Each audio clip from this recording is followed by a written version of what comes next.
আসসালামু আলাইকুম। প্রিয় দর্শক, দেশে গত কয়েকদিন ধরে যে জিনিসটা সবচেয়ে বেশি আলোচিত হচ্ছে তা হলো আইন শৃঙ্খলা নিয়ন্ত্রণ লুজ হয়ে যাওয়া বা শিথিল হয়ে যাওয়া।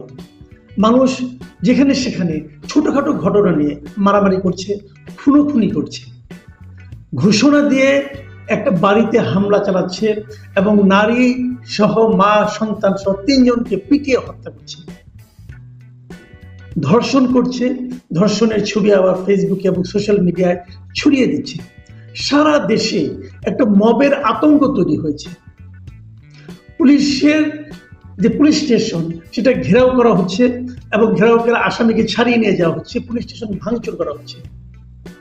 কোথাও আবার দেখা যাচ্ছে একজন লোককে ধরে নিয়ে বলা হচ্ছে এই স্বৈরাচারের অথবা ফ্যাসিস্টের দোষর একে অ্যারেস্ট করতে হবে, তার বিরুদ্ধে কোনো মামলা থাকুক বা না থাকুক সেটাও করতে বলা হচ্ছে।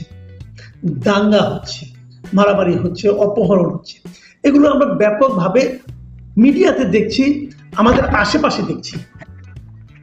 কেবল মিডিয়াতে দেখছি তাই না, কিন্তু মিডিয়া পড়ে আমরা জানছি না, আমাদের আশেপাশেও দেখছি এই ঘটনাগুলো ঘটছে। মানুষ নিরাপত্তাহীনতায় ভুগছে। মানুষ জানে না রাস্তায় বের হওয়ার পর যদি তাকে কেউ কোনো একটা স্বৈরাচারের দোষী হিসেবে ট্যাগ দিয়ে মারধর করে তাকে ফেরানোর জন্য কেউ আসবে কিনা এটা কেউ জানে না। এমন অবস্থায় আজকে প্রধান উপদেষ্টার অফিস থেকে একটা প্রেস ব্রিফিং করা হয়েছে এবং তারা দাবি করছে যে বিভিন্ন মিডিয়ায় অপরাধ বৃদ্ধির যে খবরাখবর আসছে এটা আসলে পুরোপুরি সঠিক নয় এবং এই বিষয়টা প্রধান উপদেষ্টার যে সামাজিক যোগাযোগ মাধ্যম আছে, ফেসবুক পেজ আছে, সেখানেও এই বিষয়টা উল্লেখ করা হয়েছে, উনিও লিখেছেন। এবং ইন্টারেস্টিংলি হলো সেখানে এর সাপোর্ট হিসাবে তারা পুলিশের দেওয়া দুটো পরিসংখ্যান উপস্থাপন করেছেন এবং এই পরিসংখ্যানগুলিতে তারা নানা ধরনের চিত্র দেখিয়েছেন। একটা হলো গত 2020-এর জানুয়ারি থেকে 2025-এর জুন পর্যন্ত তারা একটা বছর ভিত্তিক পরিসংখ্যান দিয়েছেন। আরেকটা দিয়েছেন যে এই 2024-এর সেপ্টেম্বর থেকে 2025-এর জুন পর্যন্ত প্রতি মাসের একটা হিসাব তারা দিয়েছেন। বিভিন্ন বিষয়, ডাকাতি কত হয়েছে, দস্যুতা, দ্রুত বিচার, দাঙ্গা, ধর্ষণ, অ্যাসিড নিক্ষেপ, এরকম নানাগুলি ক্যাটাগরিতে তারা এগুলো দিয়েছেন এবং এটা দেওয়ার মাধ্যমে এর উপর নির্ভর করে তারা বলতে চেয়েছেন যে এই সময় আসলে অপরাধ তেমন একটা হয়নি। প্রেস ব্রিফিং যেটা হয়েছে সেখানে প্রধান উপদেষ্টার যিনি উপপ্রেস সচিব আবুল কালাম আজাদ মজুমদার, তিনি যে জিনিসটা বলেছেন, আমি হয়তো দু একটা জিনিস আপনাদের পড়ে শুনি, বলেছেন গত 10 মাসে বড় অপরাধের ক্ষেত্রে স্থিতিশীলতার প্রবণতা দেখা যাচ্ছে। মানে যে অপরাধগুলি বড় বড় অপরাধ, খুন টুন হাবিজাবি, এগুলোর ক্ষেত্রে স্থিতিশীলতা দেখা যাচ্ছে, মানে বাড়েও নি কমেও নি।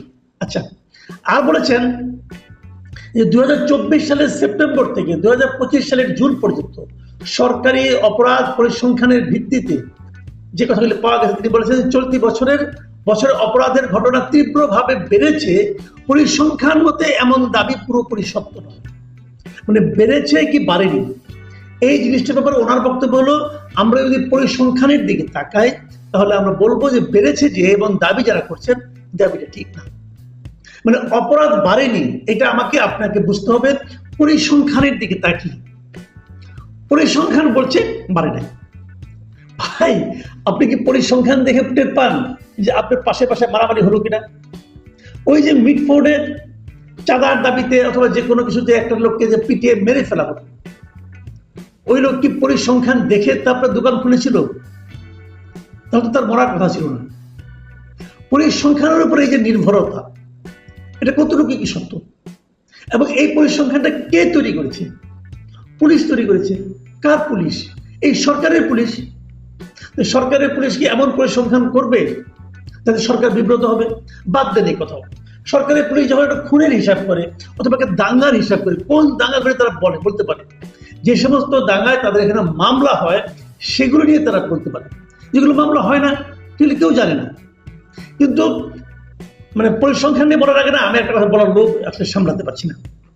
অনেক আগের কথা, আপনার মার্কিন সাহিত্যিক ছিলেন, বিখ্যাত সাহিত্যিক, যাকে নাকি অনেকেই রসিকতার জন্য বিখ্যাত বলেন, এটা হলো মার্ক টোয়েন। মার্ক টোয়েন একটা কথা বলেছিলেন, উনি বলেছিলেন, উনি আসলে নিজের নামে বলেননি, উনি দাবি করেছিলেন যে ওই সময় যে ব্রিটিশ প্রধানমন্ত্রী ছিল বেঞ্জামিন ডিসরেলি, তিনি নাকি এই কথাটা বলেছেন বলে মার্ক টোয়েন দাবি করেছিলেন। তবে ডিসরেলির কথা বলেছেন এমন কোনো প্রমাণ কখনো পাওয়া যায়নি, কাজে লোকে এটাকে মার্ক টোয়েনের বাণী হিসাবে মানে।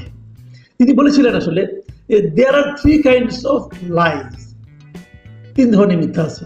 কি কি? Lies, damned lies and statistics. বাংলায় বলি মিথ্যা, তিন ধরনের মিথ্যা আছে। একটা হলো মিথ্যা, একটা হলো জঘন্য মিথ্যা, আরেকটা হলো পরিসংখ্যান। পরিসংখ্যান দিয়ে অনেক মিথ্যাকে এস্টাবলিশ করার চেষ্টা বিভিন্ন সময় বিভিন্ন সরকার বিভিন্ন দেশের ক্ষমতা ধরা করার চেষ্টা করেছেন, কিন্তু পরিসংখ্যানের উপর বেশি নির্ভর করা ঠিক না।